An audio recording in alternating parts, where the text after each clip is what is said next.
सुप्रभातम बच्चों, आज हम पढ़ेंगे चतुर्दशा पाठ समस्य सदुपयोग।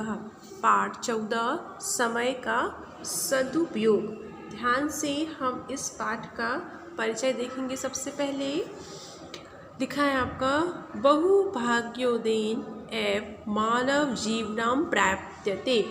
बहुत भाग्यों से ही मानव जीवन प्राप्त होता है। इत जीवनम देवानां कृते अपि दुर्लभम वर्तते। यह जीवन देवताओं के लिए भी दुर्लभ है।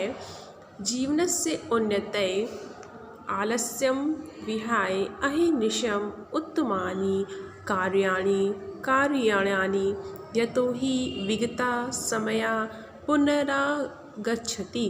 अर्थात हमें जीवन की उन्नति के लिए आलस्य को छोड़कर दिन रात अच्छे कार्य करने चाहिए।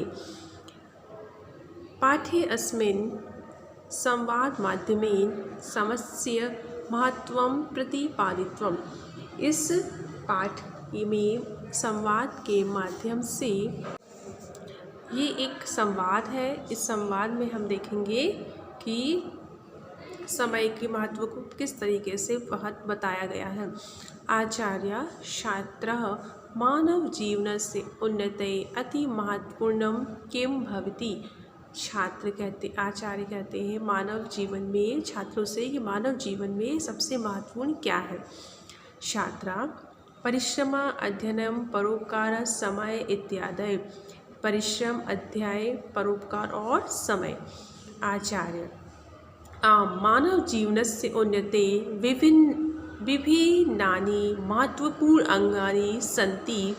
हाँ, मानव जीवन की उन्नति में विभिन्न महत्वपूर्ण अंग हैं, किंतु तेषु समस्य सदुपयोगः अर्थात सत्सु कार्येषु उपयोगः महत्वपूर्ण वर्धते। हाँ, महत्वपूर्ण अंग है, किंतु उनमें समय का सदुपयोग अर्थात अच्छे कार्यों में उपयोग महत्वपूर्ण है। छात्रा कथम एतत्। छात्र कहते हैं ये कैसे होता है। आचार्य समयो हि अन्येषां वस्तूनां अपेक्षाया अधिका महत्वपूर्ण। समय ही अन्य वस्तुओं की अपेक्षा अधिक महत्वपूर्ण, अधिकस्य मूल्यवान, अधिक मूल्यवान। अन्यानि वस्तूनानि विनिष्टानि। अन्य वस्तुओं के विनिष्ट हो जाने पर पुनरपि लब्धुं शक्यन्ते, उन्हें पुनः प्राप्त किया जा सकता है। परम समयो विनष्टो न केनापि उपायेन पुनः परावर्तयतु। परंतु समय के विनष्ट हो जाने पर अनेक उपाय करने पर भी वह पुनः वापस नहीं आता है। आयुषु यमान अंशः निरर्थका गता सा गता एव। जिसकी आयु का जो अंश चला गया है वह चला गया, वह वापस नहीं आता है। छात्रा जना समस्य दुरुपयोग कथम कथम कुर्वन्ति। लोग समय का दुरुपयोग कैसे कैसे करते हैं। आचार्य जना द्विधा समस्य दुरुपयोगम कुर्वन्ति। लोग दो प्रकार से समय का दुरुपयोग करते हैं। पहला व्यर्थ यापेन अकारणेन च। एक पहला है व्यर्थ ही व्यतीत करते हैं और दूसरा कोई भी काम नहीं करते हैं। इस प्रकार से अनेके जनाः कार्य संपादने समर्था अपि निरर्थकम समय यापन्ति। अनेक लोग कार्य के संपन्न होने में समर्थ होते हैं, परंतु फिर भी वह निरर्थक समय व्यतीत करते रहते हैं। इतो भ्रमन्ति ततो भ्रमन्ति। यहाँ घूमते हैं, वहाँ घूमते हैं। अप्रयोजनम गृहे गृहे अटन्ति। और बिना काम के घर घर में जाते हैं। न ते स्वार्थाय एव किंचित् कार्य कुर्वन्ति। ना तो वह अपने लिए कुछ कार्य करते हैं और ना परार्थाय एव और ना ही दूसरों के लिए। देव दुर्लभ मितम मानव शरीरम लब्ध्य वापि ये न अध्ययनम कुर्वन्ति। देवताओं के लिए भी दुर्लभ यह मानव शरीर ना अध्ययन करते, दुर्लभ शरीर ना ये अध्ययन करते हैं, ना धर्मम आचरन्ति, ना धर्म का आचरण करते हैं, ना धनम उपार्जयन्ति और न धन को कमाते हैं, न व मुक्ते प्रयासम कुर्वन्ति और न मुक्ति का प्रयास करते हैं। तेषां जन्म निरर्थकम भवति, ऐसे लोगों का जन्म निरर्थक है।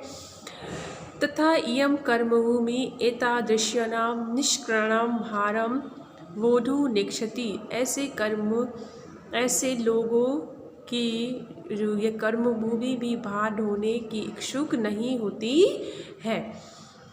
आचार्य छात्र बोलते हैं आचार्य से, आचार्य ये जना जीवने समस्य सदुपयोग न कुर्वन्ति ते काम क्षतिम अनुभवन्ति, जो लोग जीवन में समय का सदुपयोग नहीं करते हैं उनको क्या क्षति होती है, वह क्या नुकसान होता है उनको। फिर आचार्य समझाते हैं, ईदृश्य जना केऽपि अपि न रोचन्ते, इन्हें कोई भी लोग पसंद नहीं करते हैं। वह कश्चित आश्रमेव दातुमिच्छन्ति, और इन्हें कोई भी आश्रय देने की इच्छा नहीं रखते हैं। स यत्रैव गच्छन्ति ततः एव बहिष्क्रम्यन्ते, जहाँ ये जाते हैं वहीं इनका बहिष्कार किया जाता है। सर्वत्र च तिरस्कृतो भवन्ति, और सभी जगह तिरस्कार होता है। किमधिक पितरौ, अधिक क्या कहना, इनके माता पिता भी इन्हें पसंद नहीं करते हैं। का पुनरुश्रयम बंधु बंधवानां वर्ता, और क्या जो इन्हें दूसरों की बात क्या करना जब इनके माता पिता ही इन्हें पसंद नहीं करते हैं। फिर आचार्य ये जना जीवने समस्य सदुपयोग कुर्वन्ति तेषां जीवनं कथं भवन्ति, आचार्य जो लोग जीवन में समय का सदुपयोग करते हैं उनका जीवन कैसे रहता है। आगे देखते हैं हम कि आचार्य कहते हैं, ये जना कदापि समस्य दुरुपयोगम न कुर्वन्ति, जो लोग समय का कभी भी दुरुपयोग नहीं करते हैं। सदैव कार्य संलग्ना तिष्ठन्ति, सदैव कार्य में लगे रहते हैं। न च परिभ्रमात् आत्मानां गोपयन्ति तेषां, अर्थात जो परिश्रम से परिश्रम करते हैं और कभी भी अपने काम से जी नहीं चुराते हैं। सुखी निर्वाहो भवन्ति, सदैव सुखी रहते हैं। ते तत्र गच्छन्ति तत्रैव सादर रक्षन्ति, ये जहाँ जाते हैं वहाँ इनकी रक्षा होती है। गृहे बहिष्क्रम सर्वत्रैव समान रूपेण अभिनंदते, इनका घर में और बाहर सभी जगह समान रूप से अभिनंदन होता है। सर्वे एव तेषां सहयोगमिच्छन्ति, सभी इनका सहयोग करते हैं। त्रिदशा एव च कर्मवीर जना समाजे सर्वत्र समास्य दिश्यन्ते श्रेष्ठ पदम च लभन्ते, अर्थात सभी उनका सहयोग चाहते हैं और वैसे ही कर्मवीर व्यक्ति समाज में सभी जगह सम्मानित होते हैं तथा ऊंचे स्थान को प्राप्त करते हैं। छात्रा आचार्य समस्य सदुपयोगा जना काम उन्नति प्राप्तुं निवन्ति, अर्थात आचार्य समय के सदुपयोग से लोग किस उन्नति को प्राप्त करते हैं। आचार्य श्रवन्तु सुनो, अधा अवधि ये आज तक जो महापुरुषा जगति प्रसिद्ध अभवन् तेषां जीवन चरित्रस्य अध्ययने ज्ञायते यत् ते, जो महापुरुष इस जगत में प्रसिद्ध हुए हैं उनके जीवन चरित्र के अध्ययन करने से यह याद होता है कि बाल्ये कलादेव अहोरात्रं कर्म परायणम् आसन् एकमपि क्षणं निरर्थकं नहीं नीतवन्तः, अर्थात कि बाल काल से ही यह दिन रात कार्य करते थे और कभी भी अपना एक भी समय निरर्थक नहीं होने दिया। वा कार्य व साध्येम देहम व पात्येम, अर्थात कार्य को पूर्ण करूँगा या शरीर नष्ट कर दूँगा, यही उनका लक्ष्य होता था। इतस्मात् एव कारणात् अद्यापि गृहे गृहे तेषां गौरव गाथा क्रियते आदर्श पुरुषान् मान्यते, अर्थात यही कारण घर घर में आज उनकी गौरव गाथा गाई जाती है और आदर्श पुरुष माने जाते हैं। यदि भगवान शंकराचार्य अहोरात्रम परिश्रम न आकरिष्यत, यदि भगवान शंकराचार्य ने रात दिन परिश्रम नहीं किया होता, समस्ते अपि भारते दिवानिशम न भ्रमिये, समस्त भारत में दिन रात भ्रमण न किया होता, स्थले स्थले विरोधिनां सिद्धांतम न आखंड्यत्यम, तहिं पुनः भारते वैदिक धर्मस्य प्रचारका च आभ्रमियत, और स्थान स्थान पर विरोधियों के सिद्धांतों का खंडन न किया होता तो भारत वैदिक धर्म का प्रचार नहीं कर पाता। गांधी, सुभाष चंद्र, चंद्रशेखरादय भारतीय कठिन परिश्रमेण समस्य सदुपयोग कृत्वा गौरंग्रान् देशात् बहिष्कृतवन्तः। गांधी, सुभाष चंद्र बोस, चंद्रशेखर भारतीयों ने कठिन परिश्रम करके समय का सदुपयोग करके अंग्रेजों को देश से बाहर निकाला।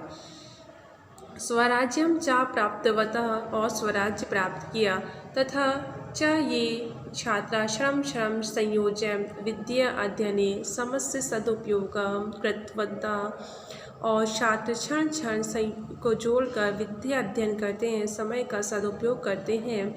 ते एव विद्वांस उच्च नागरिका अधिकारिका व अभवत्, और ऐसे लोग विद्वान, उच्च नागरिक और अधिकारी होते हैं, अर्थात उच्च अधिकारी हुए हैं। छात्रा आचार्य प्रकृतिरपि किम समस्य पालनम शिक्षति, छात्र बोलते हैं आचार्य क्या प्रकृति भी समय का पालन सिखाती है।